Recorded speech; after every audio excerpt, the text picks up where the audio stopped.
Green leaf vegetable juice పరిచయం చేయబోతున్నాను. ఇది ఆర్థరైటిస్ ఉన్న చాలా మంచిది. వాళ్ళకే కాదు, మన స్కిన్ గ్లో ఇంప్రూవ్ అవ్వాలన్నా, తర్వాత మనకి హెయిర్ గ్రోత్ పెరగాలన్నా, తర్వాత హెచ్పి ఇంప్రూవ్ అవ్వాలన్నా, ఫైబర్ కంటెంట్ ఎక్కువ ఉంటుంది. చాలా మంచిది. ముసలోళ్ళ నుంచి చిన్నపిల్లల నుంచి ముసలోళ్ళ వరకు చాలా మంచిది.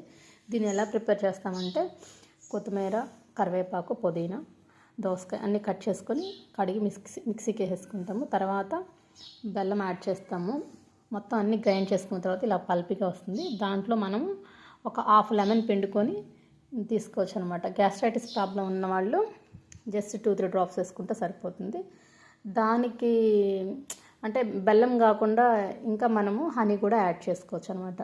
ఇది మనకి హెచ్పి ఇంప్రూవ్ చేస్తుంది. తర్వాత కాన్స్టిపేషన్ ఉన్న వాళ్ళకి ఫ్రీగా మోషన్ ఫ్రీ అవుతుంది. తర్వాత ఫైబర్ కంటెంట్ ఎక్కువ ఉండడం వల్ల ఈజీగా డైజెస్ట్ అవుతుంది. కడుపులో నొప్పి అట్లాంటివి ఏమి ఉండవు అనమాట. పిల్లలకైతే చాలా మంచిది అండ్ అందరికీ మంచిది. ఇది హెల్తీ జ్యూస్ అనమాట.